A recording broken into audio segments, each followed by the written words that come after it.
يا ماما، يا ماما، هو فين البنطلون التلجي بتاعي؟ نعم يا حبيبي، عايز ايه؟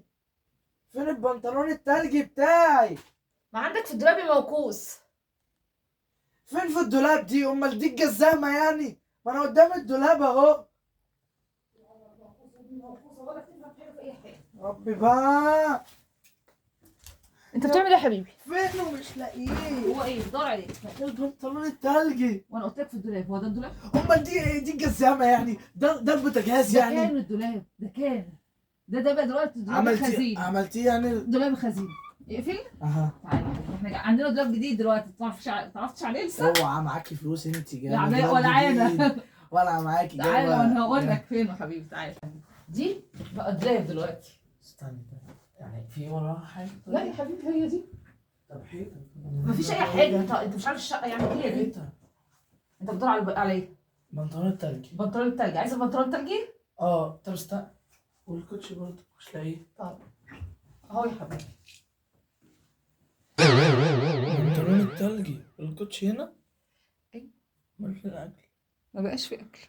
ولا ما بقاش بياكل؟ خلاص يا حبيبي. ولا ما بقاش بياكل؟ افهم من غير ما نتعصب ونتخانق. عايز اكل.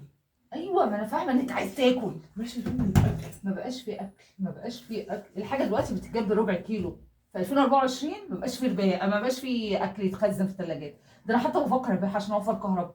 فقلت تبيع ايه؟ عايزين اكل، هنحط فين الاكل؟ قلت استغلها. ايوه. لغايه ما نبيعها نلاقي لها بيعه. اعمل فيها ايه؟ عايزين ناكل. يا حبيبي هتاكلي ايه؟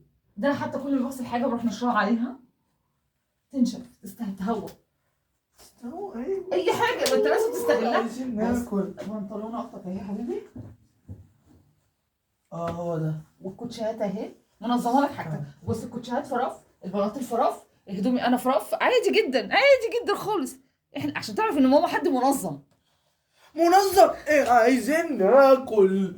يعني اكل هدومي؟ طب انا اعمل لك ايه؟ ما بقاش فيه. عايزين ناكل. ماشي هعمل. بص عندي ربع كيلو شعريه و8 كيلو رز، ممكن اعمل لك رز بشعريه، ايه رايك؟ هو دول هيكفوني؟ انا بني ادم اكل امني رز؟ طب هعمل ايه؟ ما هو فشار بينفش. هينفش على في زمن ده هينفش. هو فشار. ايوه بينفش هيزيد، مالكش دعوه. انا هاكلك، انا هاكل. هنحط الاكل هنا. ما بقتش نشيل الهدوم. ما بقتش تنفع شيل الاكل هنا. الهدوم. خلاص زمن الاكل اللي هنا انتهى، عدى ولا. ما بقاش. هي بيت خزين، هدوم جزم. بص يعني انا بص حتى منظمه لك الدنيا يا حبيبي. قلت استغلها. مش عايز نظام، انا عايز اكل. حاضر. انا هو اروح اعمل لك شويه شعريه دلوقتي ياكلوا